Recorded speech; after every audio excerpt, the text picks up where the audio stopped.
লা ইউআখিরাল্লাহু নাফসান ইযা জাআ আজালুহা। ওই যে বান্দা বলল যে আল্লাহ তুমি একটুখানি সময় দাও, আমি দান করব আর নেককার হব। আল্লাহ বললেন কখনোই না, কখনোই না। কোন প্রবৃত্তিকে, কোন নফসকে এক মুহূর্ত সময় দেয়া হবে না। এই দ্ব্যর্থহীন ঘোষণা আমার না বাবা, এই দ্ব্যর্থহীন ঘোষণা আল্লাহ। আমি আমার প্রিয় যুবকগুলোকে বলবো, যুবক এখন শিক্ষার সময়, এখন ইবাদতের সময়, এখন নেকির কাজগুলো সুনিপুণভাবে করার সময়। এখনই নিজের নফসটাকে প্রতিরোধ করে শয়তানের ছোবল থেকে নিজেকে রক্ষা করে পাপের পাহাড় জমানো থেকে বাঁচার মুহূর্ত। যদি একটা মন এরকম মজলিস থেকে তৈরি করে যাওয়া যায়, হাজারো বক্তার ওয়াজ শোনার থেকে এই আলোচনার মূল্য লক্ষ গুণে বেশি।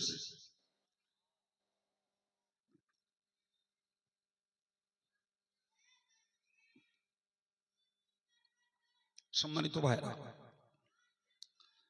আল্লাহ পাক পরিষ্কার বললেন লা ইউআখিরাল্লাহু নাফসান ইযা জাআ আজালুহা। যার যখন মৃত্যুর নির্ঘণ্ট হাজির হয়ে যায় তাকে এক মুহূর্ত অগ্রপশ্চাৎ করতে দেওয়া হয়।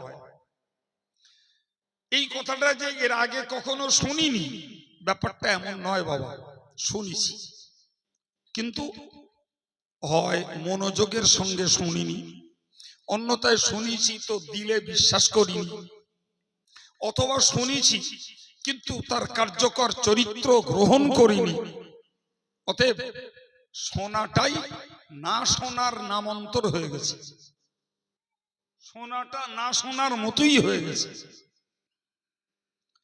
একটা কথা শুনলাম, মনোযোগের সঙ্গে তাকে হৃদয়ঙ্গম করলাম না, শুনলাম, সেটাকে দিলে গাঁথলাম না, শুনলাম কিন্তু তার কার্যকারিতার রূপ নিলাম না।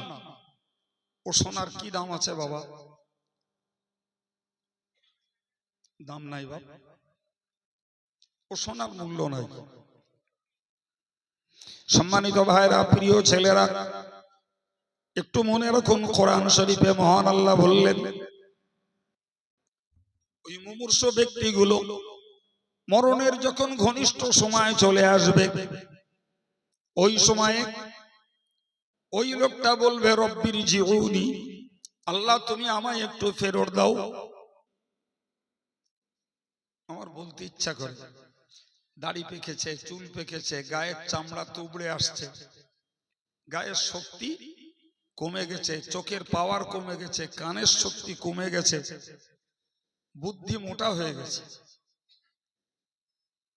এই লোকটা যদি একটা তসবিহ হাতে নিয়ে, একটা তসবিহ হাতে নিল, লোকটা নিয়ে পড়ছে, এরকম তসবিহ ধরেছে, যদি যৌবন ফিরে আসতো, যদি যৌবন ফিরে আসতো, যদি যৌবন ফিরে আসতো, যদি যৌবন ফিরে আসতো।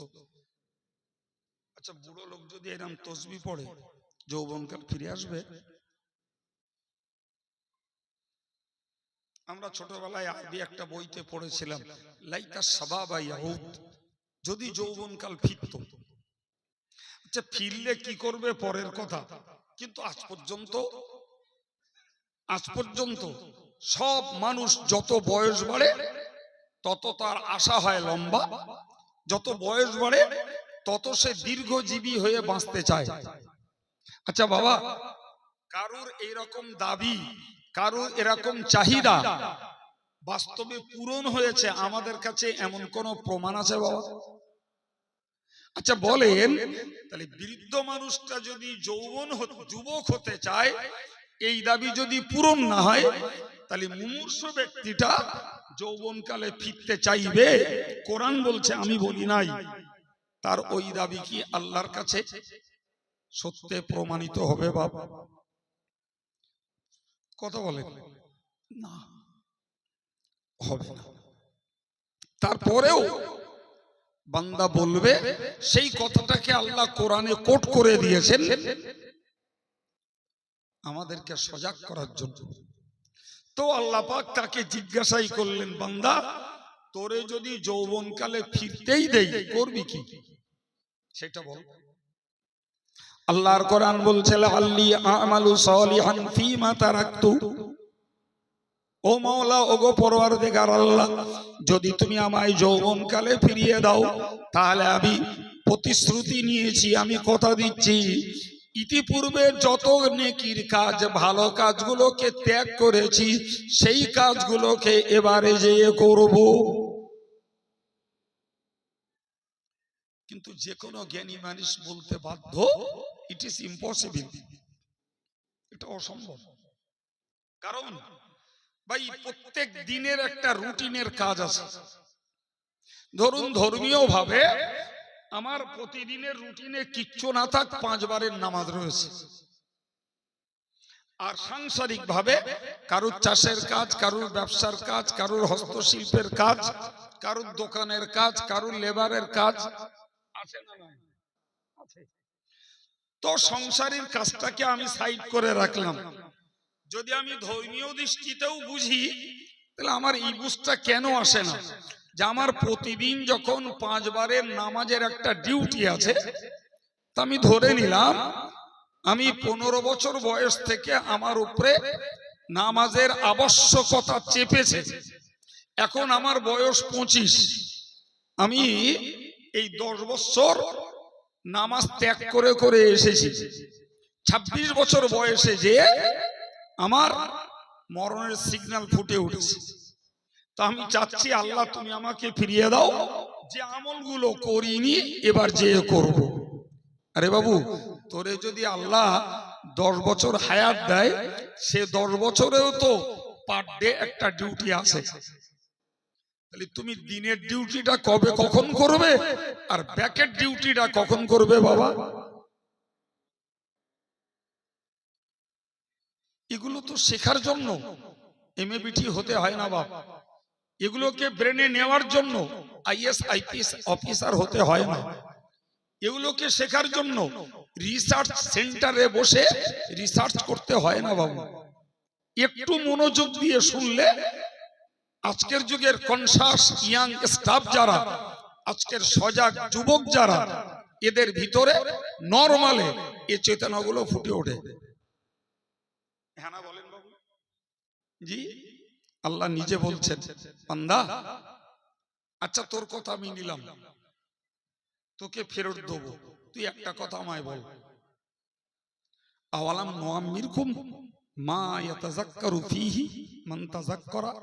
তুই বল, তোকে আমি কি বয়স দেইনি? তোকে আমি কি সময় দেইনি? তোকে আমি কি সুযোগ দিইনি? তোকে আমি কি সুস্থ রাখিনি? প্রত্যেকটা কথাই বলতে হবে জি হ্যাঁ আল্লাহ, আপনি বয়স দিয়েছেন, সময় দিয়েছেন, সুযোগ দেখে দিয়েছেন, সুস্থ রেখেছেন। আল্লাহ বলবেন, তুই যদি ইচ্ছা করতিস তাহলে ওই পিরিয়ডে, ওই সময়ে উপদেশ নিতে পারতিস। তুই যখন আমার দেওয়া সময়, আমার দেওয়া সুযোগ, আমার দেওয়া সুস্থতা, সেগুলোকে সব নষ্ট করেছিস, ফলে আমি নতুন করে তোকে সময় দেব, আর নতুন করে তুই ফেলে রাখা আমলগুলো করবি। তোর একথা কখনো বিশ্বাস্য নয়, বরং তোকে সময় দিয়েছি, সুযোগ দিয়েছি, তারপরেও তুই যখন সেটাকে হাত ছাড়া করেছিস, অলসতায়, দুষ্টুমিতে, বদমাশিতে, আড্ডাবাজিতে, নফসের তাড়নায়, শয়তানের পাল্লায় পড়ে তোকে আবার সময় দিলে তুই আবার সর্বনাশ করবি।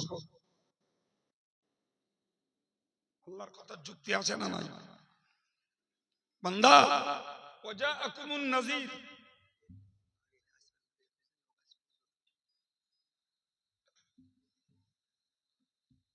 আচ্ছা বাবু 30 সেকেন্ড সময় ব্যয় করে যাদের সামনে একটু খালি জায়গা আছে, ঠান্ডা তো খুব বেশি নেই, একটু আগে আসুন না বাবু। এই জায়গা ছাড়লে গরম হবে না এমনটা ঠান্ডা নেই, আর একটু আগে আসুন, যার সামনে যা জায়গা আছে একটু আগে আসুন। রাস্তার উপরটাও জাম হয়ে গেছে, এখনো ডান দিকটায় অনেক ভাইরা আসেন। জি, একটু আসুন, একটু কলেমা জিকির করুন, লা ইলাহা ইল্লাল্লাহ, জবান খুলে পড়ুন, লা ইলাহা ইল্লাল্লাহ।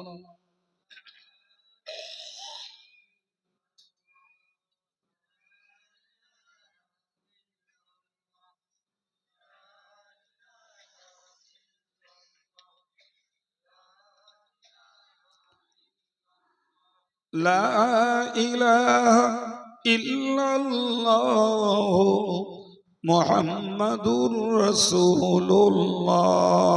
আল্লাহুম্মা সাল্লি আলা।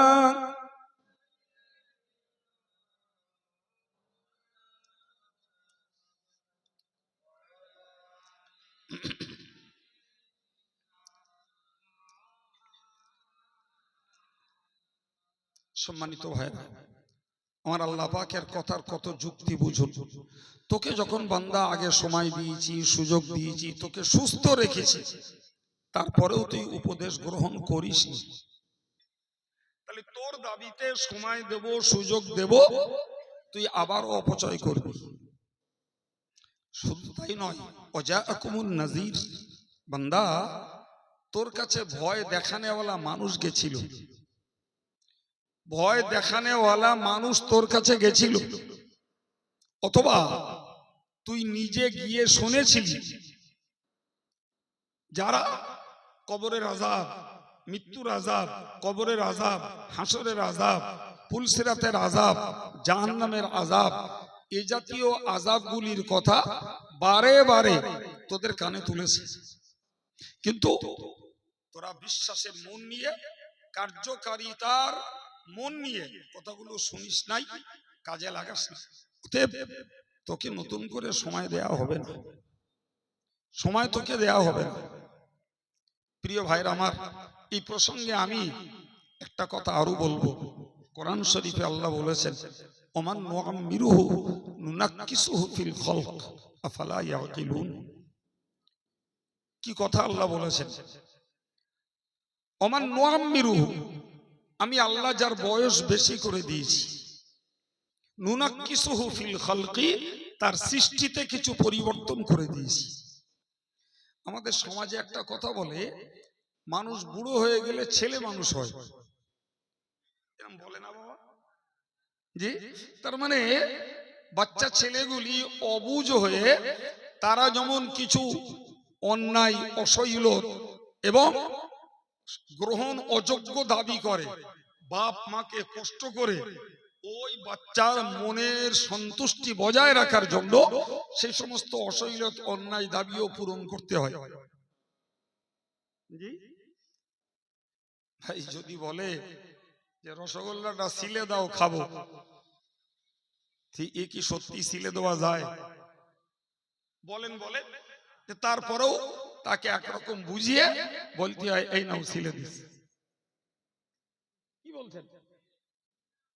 তো মানুষের যখন বয়স হয়ে যায়, আমি বলছি না, আল্লাহ বলছেন যে আমি তার সৃষ্টির ভিতরে কিছু পরিবর্তন ঘটিয়ে দেই। যে পরিবর্তনগুলো ঘটাই, সেই পরিবর্তনগুলো আগে ছিল না। আমি একবার বলেছি, এবার আয়াত পড়ে বলছি। চোখের পাওয়ার কমে যায়, শ্রবণ শক্তি কমে যায়, ব্রেনের তেজ কমে যায়, গায়ের শক্তি কমে যায়, মনের স্পৃহা কমে যায়। আমার মাস্টার সাহেব আমারে বলছিল, আমি আপনার যে কথা বলছি না ভাই, একদম খাস আল্লাহর দয়া, আপনাদের আগ্রহ। আমি বিকাল থেকে প্রচন্ড দুর্বল, তাতে টনসিল বেড়েছে, সব দিক দিয়ে একটা দারুণ ভাবে কষ্টের মধ্যে রয়েছে। তা আমি এসে জবথব বসে আছি, মাস্টার সাহেব দেখে বলছেন, দেখে মনে হচ্ছে অসুস্থ। উনি বলছেন, এমনি তো খাটি নে, আজকে একটু ঘুরঘুর করেছি তো আমার আর নড়তে ইচ্ছা হচ্ছে না। অথচ সারা জীবন শিক্ষকতা করেছে, এখান থেকে বিতারি যাই। পরিবর্তন হয়েছে না ভাই? এই কথা বলছেন না কেন? এই কথাটাই আল্লাহ কোরআনে বলেছেন। হায়রে মানুষ, তুমি বুঝলে না? আল্লাহ বলছেন, আফালা ইয়াকিলুন, ওরা কি বোঝে না? চোখের সামনে দেখে না যে যুবকের গতি একরকম, যুবকের মনের স্পৃহা একরকম, যুবকের কাজের উদ্দীপনা একরকম, তার শক্তিটা অটুট, অথচ সেই যুবকটাই দেখছে তার বয়স্ক চাচাটাকে, তার দাদাটাকে, তার মাটাকে, তার দাদিমাটাকে, যে তারাও তাদের মতো একদিন যুবক যুবতী ছিল, কিন্তু চোখের সামনে তাদের সমস্ত কার্যকর অঙ্গগুলো সব দুর্বল হয়ে এসেছে।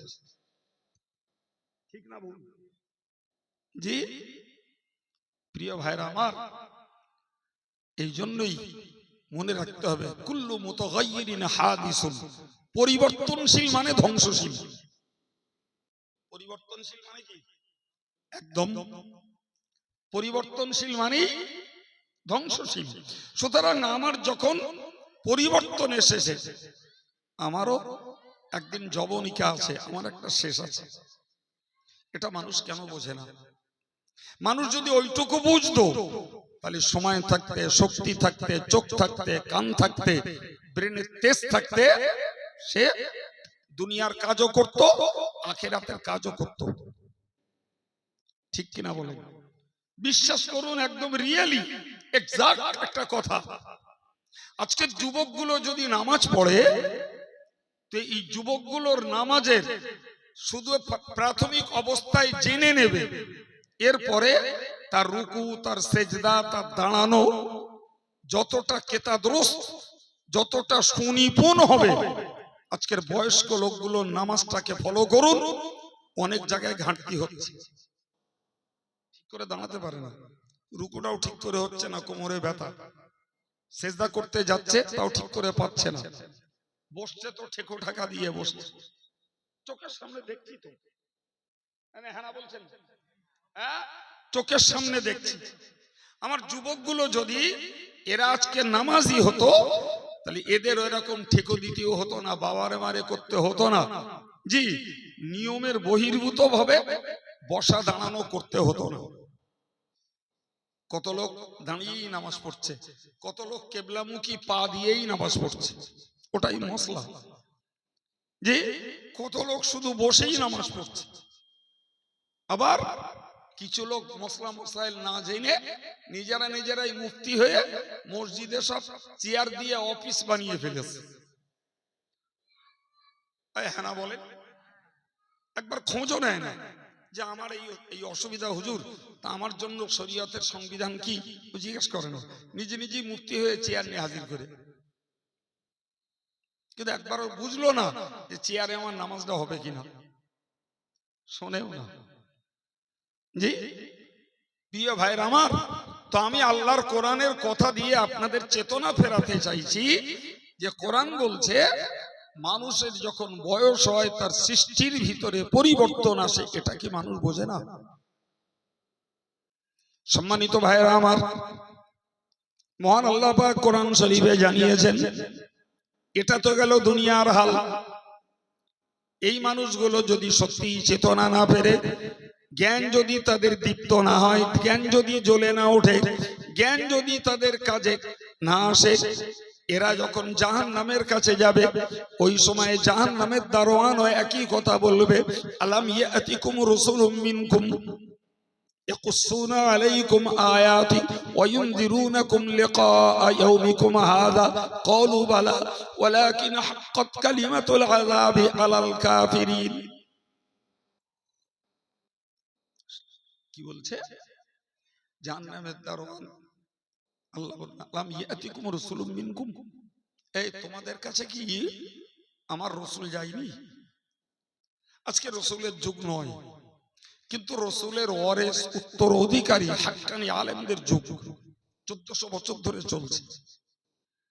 ওই কথাটাই জিজ্ঞাসা করবেন, তোমাদের কাছে কি ইসলামের পক্ষে, কোরআনের পক্ষে, রসুলের পক্ষে কথা বলার কি কেউ ছিল না?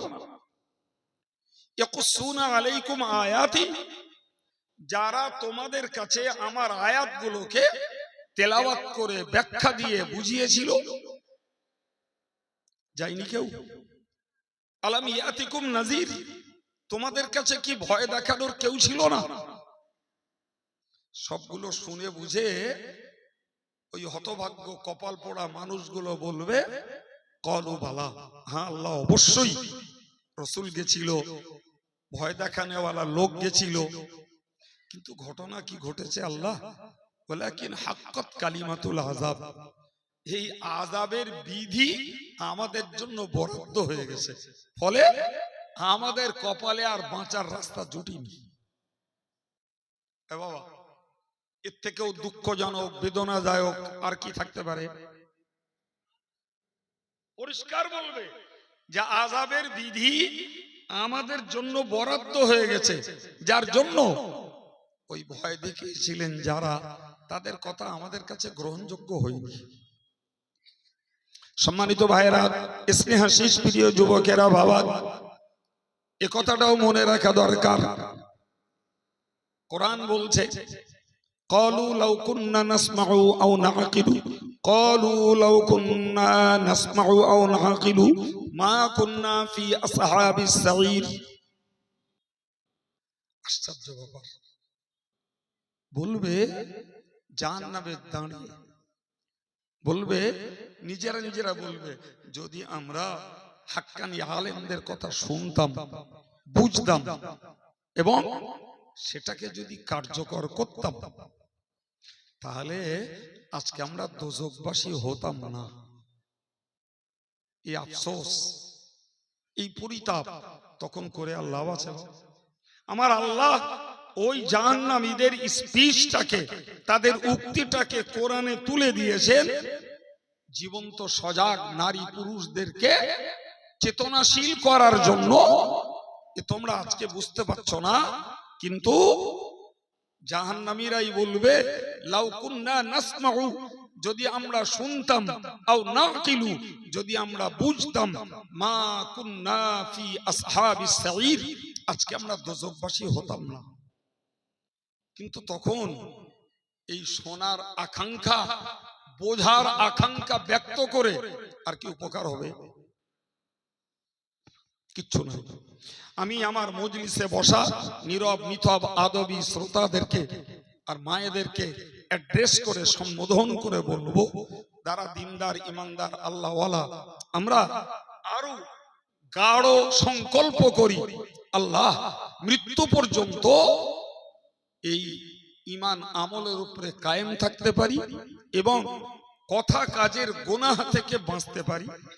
আর যারা ঈমান আমলের প্রতি এখনো আকৃষ্ট নন, আমি তাদের কাছে বাই হার্ট রিকোয়েস্ট করব, এ যুবক, তোমাদেরকেও যথেষ্ট ভালোবাসি, তোমরাও আমাকেও যথেষ্ট সম্মান মর্যাদা এবং আন্তরিকতা রাখো, কিন্তু মনে রাখো বাবু, কেউ কারোর ভালোবাসার আন্তরিকতার সুবাদে ওদিন কেউ কারোর উপকারে আসবো না। ফলে ভালোবাসার মূল্য হবে যদি কথাগুলো কাজে লাগাই, ভক্তি আর শ্রদ্ধার প্রকৃত মর্যাদা দেয়া হবে যদি কথাগুলো কার্যকর করা যায়। জি, তা না হলে পার্থিব জীবনের প্রীতি ভালোবাসা, পার্থিব জীবনের আন্তরিকতা দুনিয়ায় রয়ে যাবে, পরকালে এটার দ্বারা কিছু লাভ করা যাবে না। বরং মনে রাখার দরকার, কোরআন শরীফে আল্লাহ বলেছেন, কোরআন শরীফে আল্লাহ বলেছেন স্পষ্টত যে এরকম যেমন আমরা বসে আছি, ধরুন হাসরের ময়দানে কোটি কোটি মানুষের জমায়েতের খেলা, ঠিক না ভুল? জি, কোটি কোটি মানুষের জমায়েতের খেলা। তো এখানে দেখছি আমরা দিনদার ইমানদার নামাজি মুসল্লি আল্লাহওয়ালা কিংবা যুবক ছেলে, জি ধর্মওয়ালা ধর্মহারা বা বেশি ধার্মিক কম ধার্মিক সব রকমের মানুষ একসঙ্গে বসে আছে। কিয়ামতের চিত্রটাও ধরুন এরকম, লোক সংখ্যাটা কোটি কোটি। জি, তো আমার আল্লাহ পাক ওই মজলিসটাতে লক্ষ্য করে পরিষ্কার করে বলে দেবেন যে অপরাধীরা, তোমরা আমার নেককারদের দল থেকে বাইরে চলে যাও, নেককারদের দল থেকে পৃথক হও। কোরআন শরীফের সূরা ইয়াসিন শরীফে উল্লেখিত রয়েছে, আমতাজুল ইয়াওমা আইয়ুহাল মুজরিমুন আলাম আ'হাদ ইলাইকুম ইয়া বানি আদম আল্লা তা'বুদুশ শাইতান ইন্নাহু লাকুম আদুউম মুবিন। হে বৎকার, এ অপরাধী, তোমরা বিচ্ছিন্ন হও, পৃথক হও, সেপারেট হয়ে যাও। আমাদের দেশীয় বাংলায় একটা কথা বলে, সংসার ব্যালক হওয়া। এই বলে না, বলে না, ব্যালক শব্দ বলে না? তো আল্লাহ পাক কিয়ামতের দিনে নেককার আর বদকারদেরকে ব্যালক করে দেবেন। যা খাতির ছিল দুনিয়ায়, এখানে না, ব্যালক হও।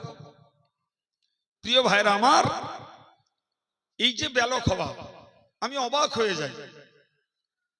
আপনারা এই শুনে থাকবেন বা দেখে থাকবেন, ওই একটা ছেলে আমাদেরকে মুচি বানিয়েছে, দেখেছেন?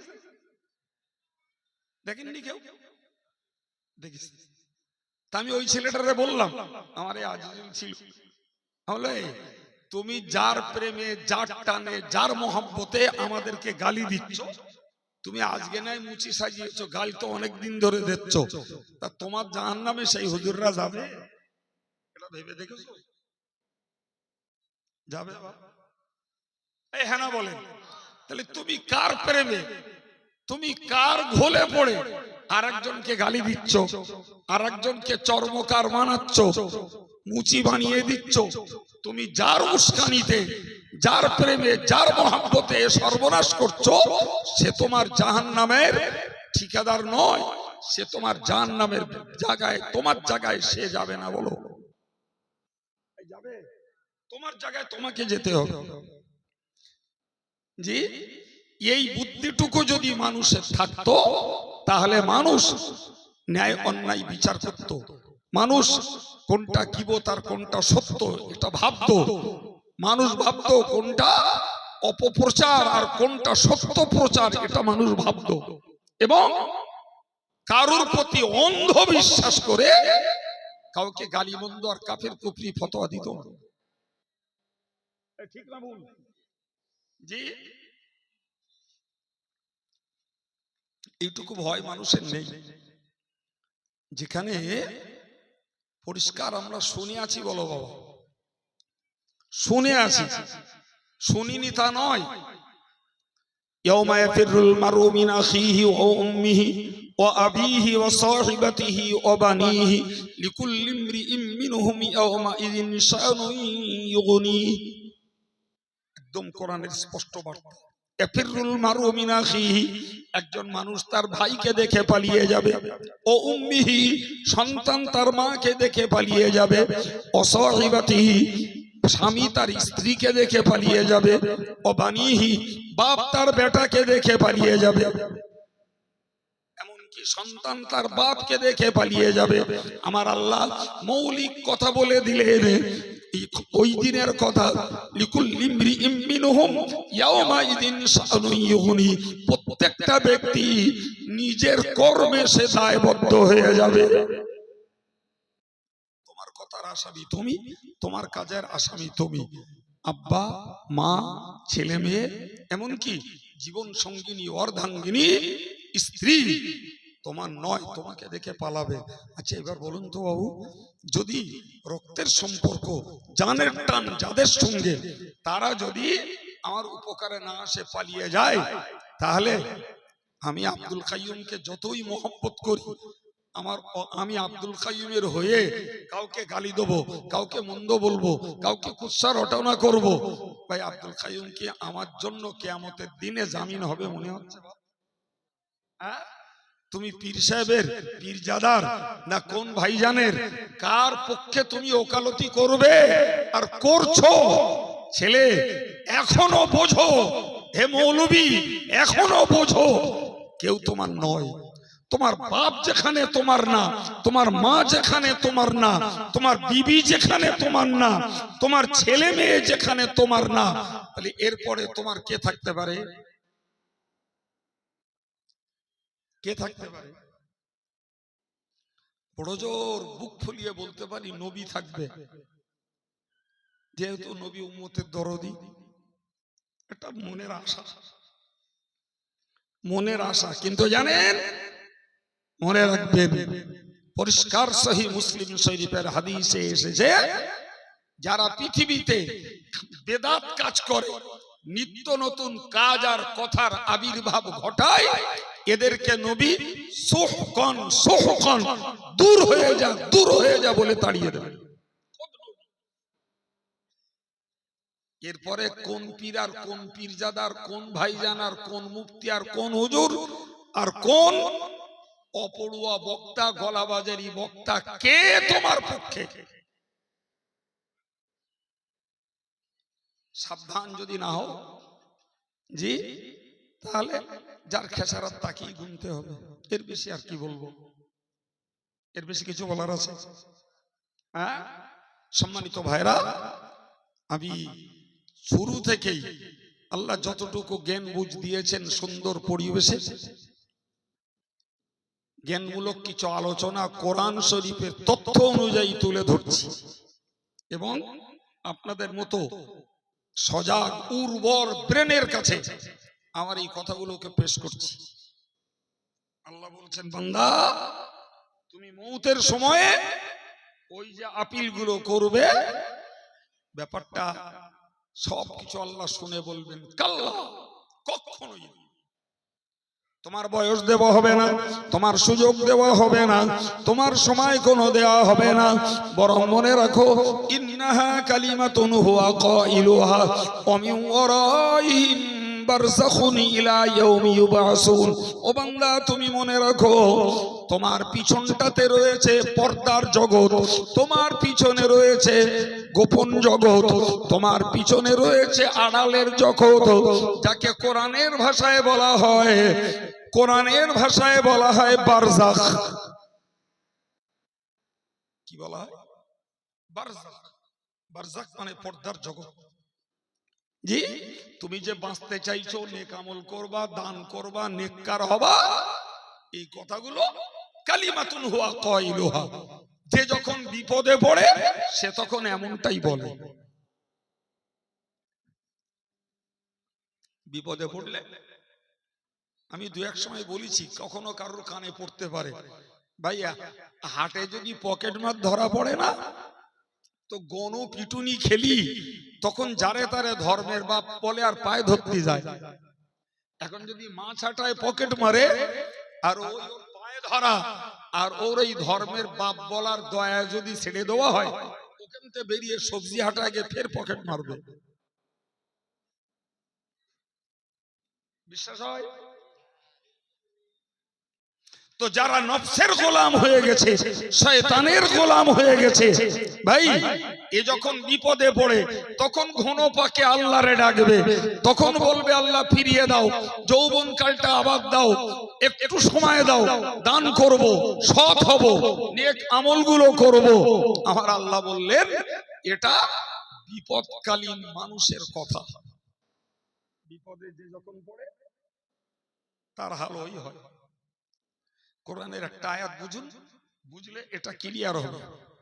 আমার আল্লাহ বলছেন ইযা রাকিবু ফিল ফুলকি, মানুষ যখন সাগরের মাঝে কিস্তিতে চড়ে, সাগরে কিস্তিতে চড়েছে আর মাঝামাঝি যে সাগরে ঝড় উঠেছে, সে হিন্দু না মুসলিম না জৈন না খ্রিস্টান না বৌদ্ধ, জি কারুর মনে বাপ মা বিবি বাচ্চা নেতা নেত্রী মন্ত্রী কারুর কথা মাথায় আসবে না।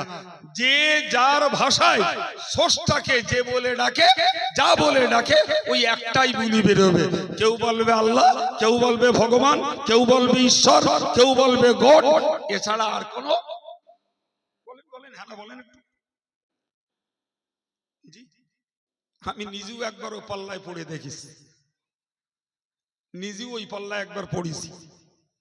তা সে কান্না আর ওইরাম ভগবান ঈশ্বর যার যা বলি, আর আমি পড়ে কলেমানে পড়ে দোয়া ইউনুস পড়ে দেখে দেখে এদের শুধু খেল দেখতেছি, এর হাল নাকি 40 মিনিট সাগরের মাঝে, জি লঞ্চ এই গেল এই গেল এই গেল। আমি ওই একবার কলেমা পড়ে দিছি, কবার দোয়া ইউনুস পড়লে চুপচাপ দাঁড়িয়ে শুধু খেল দেখতেছি। আর তখন তো ইয়াং মতন ছিলেন তো, 1988 সালে, কত বছর হচ্ছে, জি 36 বছর আগে। দোয়া ইউনুস পড়েছি, কলেমা পড়েছি, বাকি ওদের খেল দেখতেছি। 40 মিনিট পরে আল্লাহ হেফাজত করে দেবে। তখন অত জ্ঞানের পরিধিও বাড়িনি, বয়সের অভিজ্ঞতাও বাড়িনি, ছেলে মানুষ। তো যাই হোক, কোরআনের কথাটা পরে বুঝেছি। আল্লাহ বললেন সাগরে যখন হাবুডুবু খায় মুখলিসিন আলাহুদ্দিন, তখন একদম খাঁটি দিলে, নিষ্কলুষ মনে, মনের ভিতরে অন্য কিচ্ছু নেই, একদম পরিচ্ছন্ন মনে শুধু আল্লাহরে ডাকে। কে বলছেন? জোরে বলেন, কে বলছেন? আমার আল্লাহ বলছেন, ফালাম্মা নাজ্জাহুম ইলাল বাররি ইযা হুম ইউশরিকুন, যেই আমি আল্লাহ ওদেরকে সাগর থেকে তীরে তুলে দিই, উঠি ওরা আমার নামে শিরক করে। উঠি বলে মাঝিটার সত্যি অভিজ্ঞতা, নালে এ কিস্তি ডেঙ্গায় আসার কোনো লাইন ছিল না। উঠি বলে এই জাহাজটার নাবিকের প্রচন্ড এক্সপেরিয়েন্স, তা না হলে এই ঝড় থেকে এই জাহাজ বাঁচার লাইন নেই। এই হ্যাঁ বলেন, আল্লাহর কথা আমার কথা না বা? আল্লাহ বলছেন এরা এত বড় বিশ্বাসঘাতক, জি, যেই আমি বাঁচিয়ে তীরে তুলে দিই, ও তখন নাবিকের নাম করে, মাঝি মাল্লার নাম করে, আমার কথা ভুলে যায়। কত বড় আক্ষেপের কথা আল্লাহর। জি সম্মানিত ভাইরা আমার, আমি কি বোঝাচ্ছিলাম, জি, নফসের তাড়নায় আর শয়তানের প্ররোচনায় পড়ে জীবনে যাই করেছি করেছি, যদি সময় থাকতে সচেতন না হই, সময় থাকতে যদি সজাগ না হই, তাহলে যখন ঠকার মুখ আসবে বাবু, তখন ফিরে যাব, আল্লাহ ফিরিয়ে দাও, একটুখানি সময় দাও, আল্লাহর কাছে কোনো আবদার চলবে না। তার একটা, এই যে মানুষের বিশ্বাসঘাতকতার একটা নজির বুঝুন, একটা নজির ভাই, করোনার পিরিয়ডে মানুষ আল্লাহ বিল্লাহ কম করল না বেশি করল? বেশি করল না?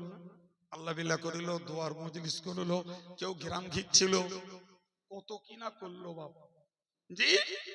আর পার্সোনালি যে কটা করোনায় অ্যাটাকটেড হয়েছে, আমি ওরকম প্রচুর রুগী দেখেছি, হসপিটালে দেখেছি, রফিকুল ডাক্তার সাহেবের ওখানে দেখেছি, জি, কিংবা নিজের পরিচিত মানুষের হয়েছে দেখতে গেছি, জি ভাই।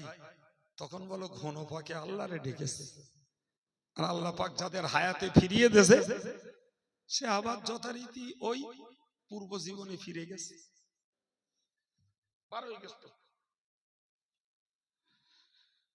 এটা কখনো জ্ঞানীর কাজ নয় প্রিয় ভাইরা আমার। তো আমি শুরু থেকে এ পর্যন্ত একটা গঠনমূলক মন তৈরির মতো কিছু আলোচনা, আপনাদের মতো জ্ঞানীগুলি, কনসাস, সতর্ক, সজাগ, সচেতন যুবক ছেলে, সমবয়স্ক ভাই, আমার মুরব্বী, সম্মানিতা পর্দার মা, আপনাদের কাছে রাখলাম।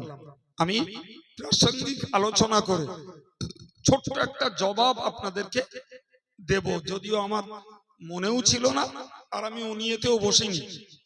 নাজিব বিল্লাহ সাহেব উল্টা তুলে দিলেন বলে, একটুখানি না দিলে এতটা মানুষকে পেয়েছি, একটা সত্য বার্তা পৌঁছাবে। আমি ব্যাপারটা জানিও না, আমি ফেসবুক চালাই না বাবা, আমি চালাই না, ও ব্যাপারে আমি বুঝিও না, জি।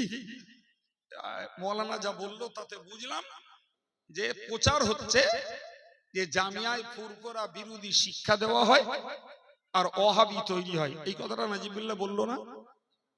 আমি কোন অশালীন অশ্রাব্য ভাষা না, সত্য বিষয়টা আপনাদের একটু শিখিয়ে দিচ্ছি, ওইটুখানি একটু মাথায় রাখুন ভাই। ওয়াহাবি বলা হয় নজদ প্রদেশের, কোথাকার বললাম? নজদ প্রদেশের একজন ব্যক্তি, যার নাম হলো মুহাম্মদ ইবনে আব্দুল ওয়াহাব নজদি। কি নাম বলেছি? মুহাম্মদ ইবনে আব্দুল ওয়াহাব নজদি। এর অনুসারীদেরকে বলা হয় ওয়াহাবি। তার বাড়ি কোথায় বললাম? আরবের নজদ প্রদেশে। নাম তার কি বলেছি? মুহাম্মদ। জি, তার বাপের নাম আব্দুল ওয়াহাব, মুহাম্মদ ইবনে আব্দুল ওয়াহাব। তো ওই বাপের নামে ওর ওই মতটা, তো তা সেই দলের লোকেদের প্রথম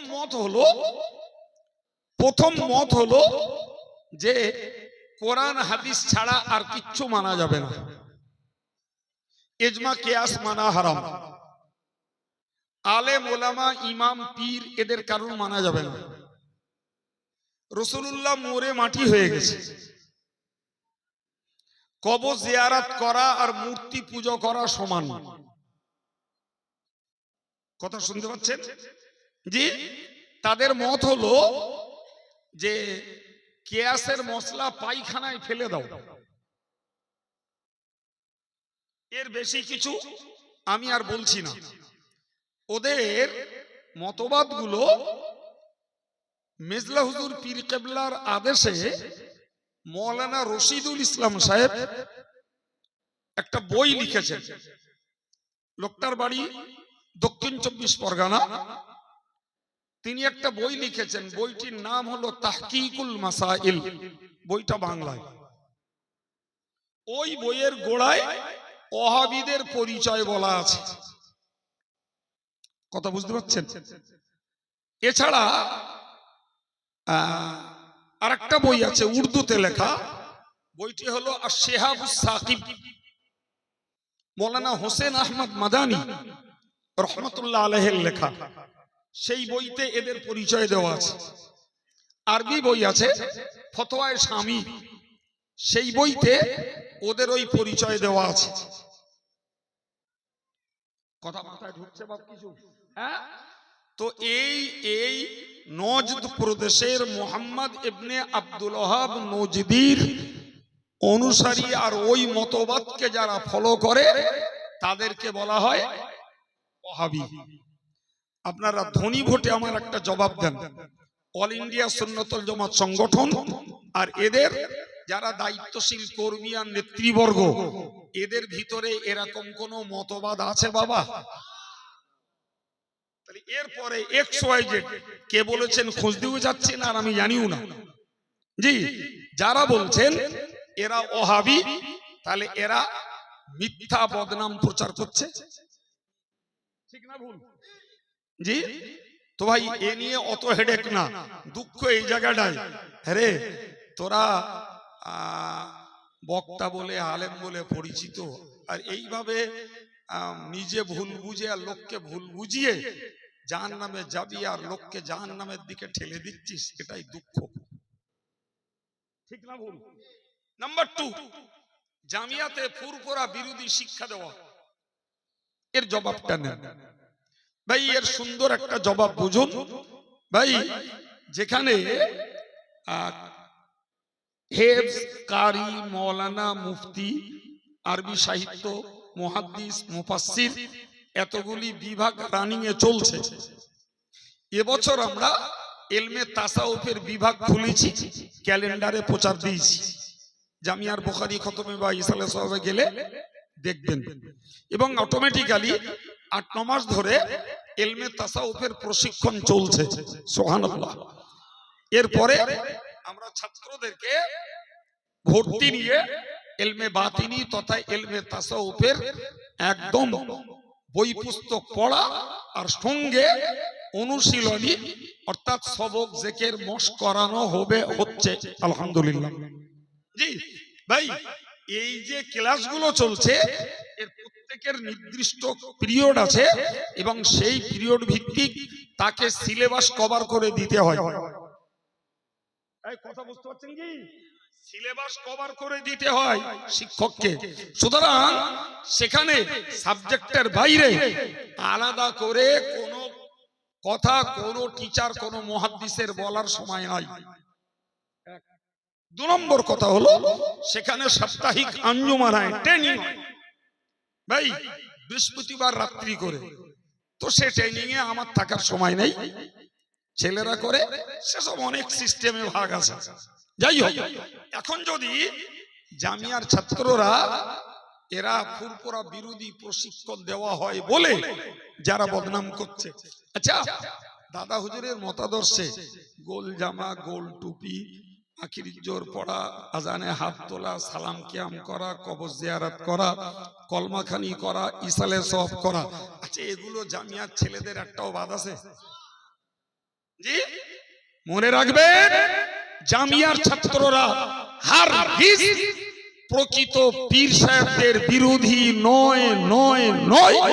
তবে পীরের নামে যারা ভণ্ডামি করে, পীর নামে যারা বাজারজাত হয়ে পয়সা লোটে, পীর নামে যারা শরীয়তকে জবাই করছে, জামিয়ার ছেলেরা অবশ্যই তাদের বিরোধী রয়েছে, ছিল, আগামীতেও এই ভণ্ড পীর আর ভণ্ড বাজারজাত হওয়া পয়সা লুটিদের বিরোধিতা করছে, করবে। প্রকৃত পীরের বিরোধী নয়। যে পীরেদের বিশিষ্ট আমল হলো জিকির করা। আপনারা অনেকে জানেন না, জামিয়া যেদিন থেকে চালু হয়েছে তার পরের সপ্তাহ বৃহস্পতিবার করে আজকের এই দীর্ঘ 15 বছর জিকিরের মজলিস চলে। 15 বছরে ছুটি ছাড়া জামিয়ায় কোনোদিন কোন সপ্তাহ বৃহস্পতিবারে জিকিরের মজলিস বন্ধ যায় না। জিকির কারা করে? কারা করে? পীর সাহেবদের আমল, সেটা জামিয়ায় করানো হয়। পীর বিরোধী এরা, জোরে বলেন পীর বিরোধী। জি, আমি গুনাহগার, আজকের 8-9 মাস হলো তালিমে তাসাউফের মজলিস করি মাসে একদিন করে। এটা পীর বিরোধী? সুতরাং আমি আপনাদেরকে অনুরোধ করবো, এই দুটো কথা আমার মাথায় ছিল না, বলবার নিয়ে তো বসিনি, আর কে বলেছে তাও জানি না, ওই নাজিবুল্লাহ যা বললো শুনলাম। জি, তবে আজকের আমাদের মিডিয়ারা জামিয়ায় গেছিল আমার কাছ থেকে রিপোর্ট নিতে। তারা এই কথাটা আমার জিজ্ঞেস করছিল যে জামিয়ায় নাকি ওয়াহাবি আর পীর বিরোধী শিক্ষা দেওয়া হয়, আর জামিয়ার লোক নাকি ওয়াহাবি। আমি খোঁচানোর সময় পাইনি, কাজ করছিলাম। জাস্ট ওরা প্রশ্ন করেছে, উত্তরটা দিয়ে দিয়েছি।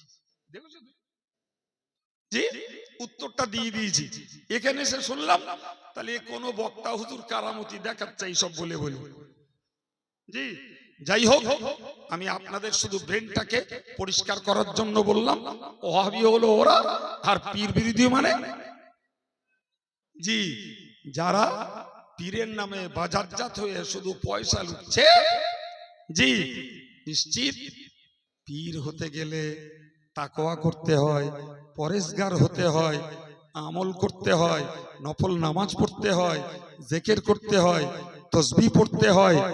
জি, তবে আল্লাহ নসিবে রাখলে একদিন আধ্যাত্মিকতার জগতে পৌঁছানো যায়। জি, শুধু শুধু স্ট্যাম্পের উপরে পীর হওয়া যায় না, বা এটা ইসলামের নিয়ম নেই। সুতরাং যে যা বলছে, যদি আমার ছেলেদের কারুর নজরে পড়ে, আমি অন্য কোন সমালোচনা, বিরোধিতা বা প্রতিবাদ কিচ্ছু করতে বলবো না। শুধু এই দুটো কথা শিখিয়ে দিয়েছি, এইটুকুতেই বুঝুন তারা মিথ্যা প্রচার করছে। অতএব ও কথা আমার মাথায় না রাখাই আমার ব্রেনটা শোলা থাকবে। ঠিক না ভুল? এইটুকু উৎসাহ দেওয়ার জন্য কথাটা বললাম।